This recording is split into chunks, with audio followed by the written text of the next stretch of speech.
In 2011, the world witnessed one of the greatest March Madness tournament runs in college basketball Let's history. take you back courtside for the trophy presentation. Jim Nance standing by with the new national champions. Jim. Long rebound to Walker.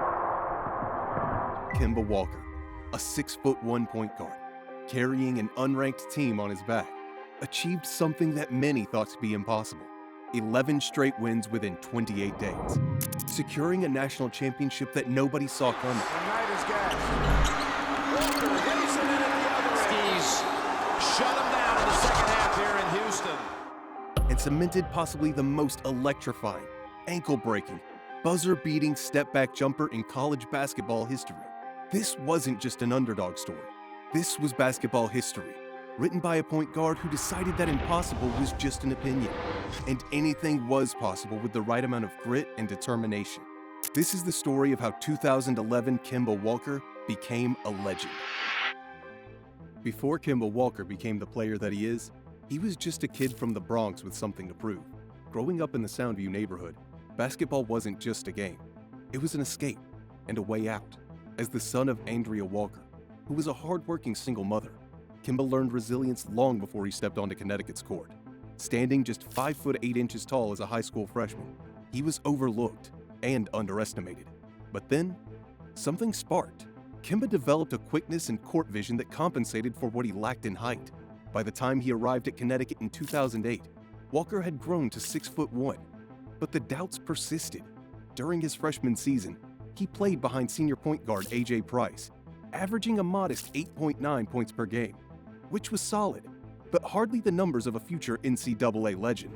In his sophomore year, he improved to 14.6 points per game, showing flashes of brilliance, but still searching for consistency in his game. In the 2009-2010 season, the UConn Huskies finished with a disappointing 18-16 record, failing to even make the NCAA tournament.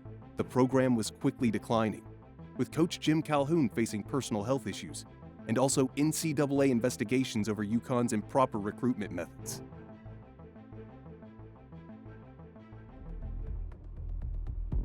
The 2010-2011 season began with UConn unranked in the preseason for the first time in years. The team featured 9 underclassmen, including 5 freshmen. The basketball world had essentially written off the Huskies, led by a point guard with some potential, but perhaps not enough to carry the team through the brutal Big East Conference. But no one could have predicted what was about to happen. No one except perhaps Kemba himself, who had spent the summer transforming his game, determined to prove that sometimes the biggest impact comes from the player that everyone has written off. The first glimpse of what Kemba Walker could become came during the Maui Invitational in November 2010, a tournament that would serve as the launching pad for Walker's historic rise. Connecticut entered the tournament unranked and largely overlooked. Their opening opponent, the Wichita State Shockers. Kemba ended the first half with only 2 points, but then delivered the real shock when he erupted for 29 points in the second half, leading the Huskies to a close 83-79 victory. The basketball world took notice, but was this just a fluke performance? The very next day, Walker answered. Against the second-ranked Michigan State Spartans, Kemba unleashed another 30-point game, slicing through Tom Izzo's defense like it was made of paper, and the Huskies stunned the Spartans 70-67. But Kemba wasn't done. In the championship game against 8th-ranked Kentucky, Walker delivered again.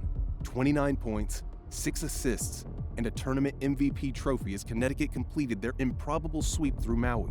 3 games, 3 powerhouse opponents, and a staggering 90 points from a point guard who was simply unstoppable.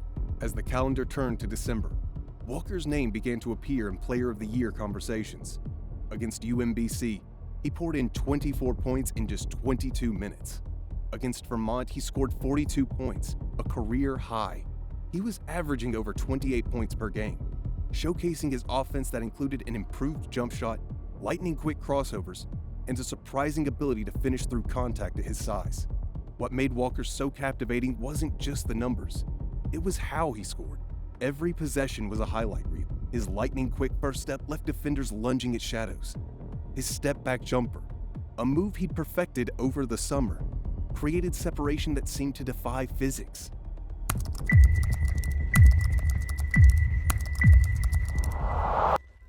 By January, the once unranked Huskies had climbed to the number 8 spot, and Walker was leading the Big East in scoring at 25.5 points per game. The basketball universe had awakened to his brilliance. But even this was just the beginning to what would later become one of the most legendary seasons in college basketball history. Connecticut was no longer being overlooked, but neither was their star point guard. And as the spotlight intensified, so did the defensive pressure that Kemba faced every night. Could one extraordinary player really lead his team through the treacherous waters of the Big East Conference and beyond? But as January turned to February, the fairy tale story started to fade. The Big East Conference, filled with future powerhouse programs and NBA-ready players, all adjusted to Kemba Walker and the Huskies. Double teams, more physical defense, and specialized schemes targeting Kemba were all in place as the rest of the league was determined not to let one player beat them. And it worked. Connecticut lost 4 out of 5 games during a brutal stretch, falling to Notre Dame, Syracuse, St. John's, and Louisville. Kemba, now facing constant pressure, saw his shooting percentages drop as he tried to take on the offensive burden. The Huskies, once ranked as high as number 4 nationally, were sliding down the rankings and more noticeably, down the conference standings. Then the critics resurfaced. Was Walker just a talented scorer who can't adapt? Were the Huskies simply overachieving earlier in the season? In a pivotal team meeting after the Louisville loss, Coach Calhoun delivered a message that would echo through the remainder of their season. Are we going to be remembered as the team that started strong and faded, or the team that fought through adversity and made history? Walker, sitting quietly in that locker room, absorbed every word. The next day in practice, teammates noticed a very different level of intensity from their leader, a focused determination that they've never seen before. Then the tide started to turn when freshman Jeremy Lamb started to emerge as a reliable second scoring option. Against Seton Hall, Lamb scored 15 points while Walker added 19, showing the first signs of a partnership that would become crucial for UConn. Against Tennessee, both players scored 20 points each, showing that Walker might have finally found the help he needed. Kemba Walker, like, how was it playing with him, like, just being able to help out and get that championship? It was crazy. He made it easy on me. You know what I'm saying? Everybody was, like, focused on him.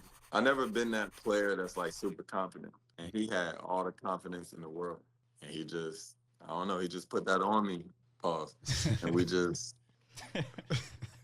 excelled. February became a month of recalibration. Walker learning to trust his teammates while still maintaining his aggressive mindset. The Huskies stabilized, but questions remained as the regular season came to a close. They finished with a 21-9 record, but their 9-9 conference record placed them low in the Big East Conference standings. As the Big East tournament approached at Madison Square Garden, Connecticut wasn't being discussed as a serious contender. They had to play on the first day of the tournament, needing an unprecedented 5 wins in 5 days to claim the Big East title. No team had ever accomplished such a thing in the Big East tournament, and the probability seemed impossible. But as the Huskies prepared to face DePaul in their opening round game, something shifted in Walker's demeanor. When he was asked about the daunting challenge ahead, he offered a reply that would be prophetic.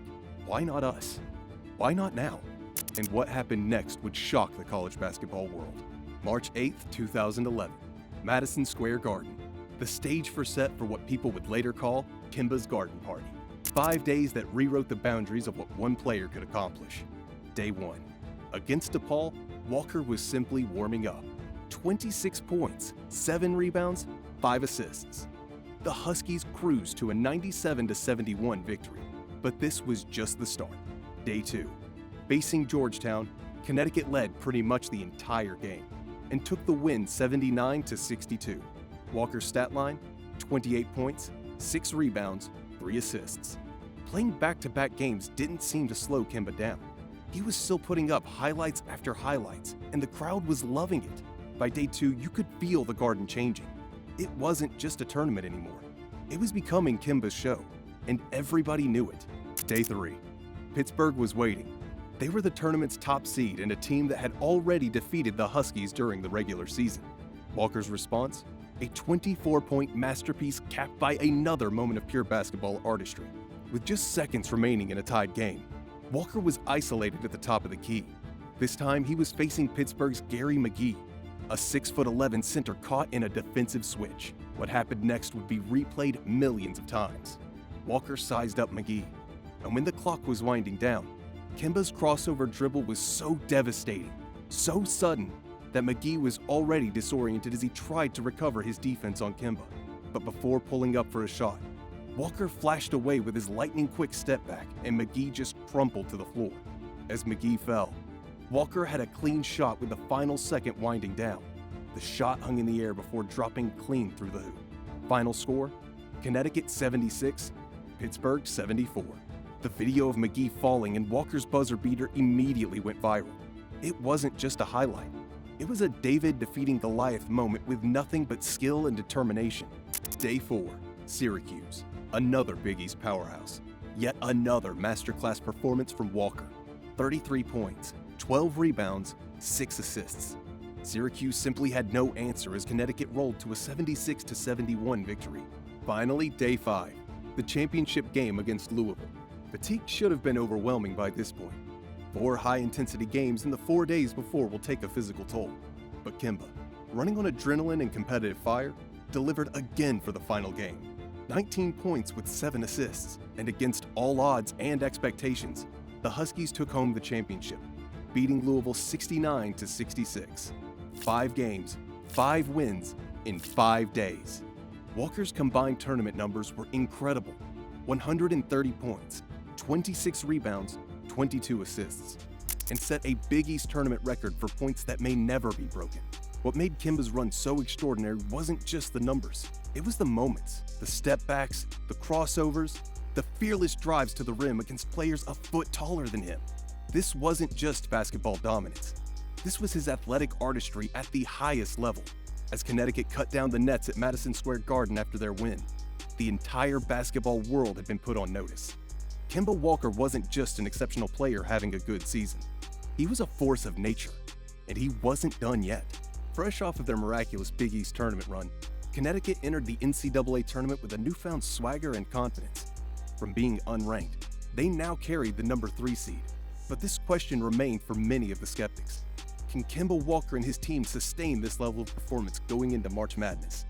In the opening round against Bucknell, Walker led Connecticut to an 81-52 victory, contributing 18 points, 8 rebounds, and 12 assists, showing he could dominate a game without having to score 30. And his evolution as a complete player was on full display. The next round brought a matchup with Cincinnati, another Big East rival.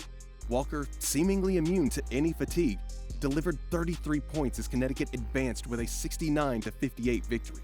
But it was the freshman Jeremy Lamb who sealed the win with crucial late baskets in the game. Walker's gravitational pull on defenders was creating opportunities for his teammates, and they were finally converting. The Sweet 16 pitted Connecticut against the second-seeded San Diego State Aztecs. The Aztecs featured future NBA All-Star Kawhi Leonard, but even he couldn't contain the Huskies' momentum. Walker poured in 36 points on a dazzling array of shots, and Connecticut earned a 74-67 victory. In the Elite Eight, Connecticut faced Arizona and their star forward Derek Williams. Walker scored 20 points, Lamb added 19, and the Huskies secured their Final Four appearance with a close 65-63 win. Walker, cutting down yet another net, had now led his team to 9 consecutive elimination game victories. The Final Four in Houston brought a matchup with Kentucky, a team loaded with future NBA talent. The basketball world anticipated an offensive showcase between 2 of college basketball's most dynamic guards. Instead, Connecticut delivered a defensive masterpiece. Walker had 18 points, 7 assists, but it was Connecticut's collective defensive effort that stunned the Wildcats. Teammates like Alex Oriaki had 8 rebounds and 4 blocks, and Charles Okwandu provided the interior presence that complemented Walker's perimeter offense. Final score, Connecticut 56, Kentucky 55. And the Huskies were headed to the national championship game against Butler, who was making their second consecutive finals appearance. April 4th, 2011, Reliant Stadium in Houston, the Butler Bulldogs, America's favorite underdogs, against Kemba Walker and his resilient Huskies. A combined 57,000 basketball fans packed the arena, waiting for one final chapter in what had already been an unforgettable tournament. The championship game wasn't the offensive highlight reel that fans might have hoped for. Butler shot a historically poor 18.8% from the field, the lowest ever in a championship game. But Connecticut's defense deserved much of the credit, contesting every shot, fighting through every screen. Walker, facing constant attention from Butler's disciplined defense, still managed 16 points. More importantly, He orchestrated Connecticut's offense like a veteran, finding teammates for open shots while controlling the game's tempo. When the final buzzer sounded, Connecticut secured a 53-41 victory, taking home the NCAA championship. As confetti rained down, Walker dropped to his knees at center court, overcome with emotion. The journey from unranked in the preseason to national champions was complete. In 28 days, Connecticut had won 11 straight elimination games, a stretch of excellence that was unmatched in college basketball history. Walker's tournament numbers told only part of the story: 23.5 points, 6 rebounds, and 5.7 assists per game. But statistics couldn't capture the gravitational pull he had on every game, how defenses warped themselves trying to contain him, and how the crowd held their breath every time he had the ball in a crucial moment. From the Bronx to the pinnacle of college basketball, Kemba Walker had written one of sport's greatest stories. And he did it not just with talent, but with a competitive fire that transformed a group of underestimated players into champions. Kemba Walker's 2011 season wasn't just historic, it was transformative, redefining what's possible when talent meets opportunity, and when preparation meets the moment. From unranked to unstoppable, from underrated to unforgettable. A season that reminds us someone special can rise to a level we didn't know existed. And in 2011, that someone was Kemba Walker, the legend who showed us that he can overcome any odds.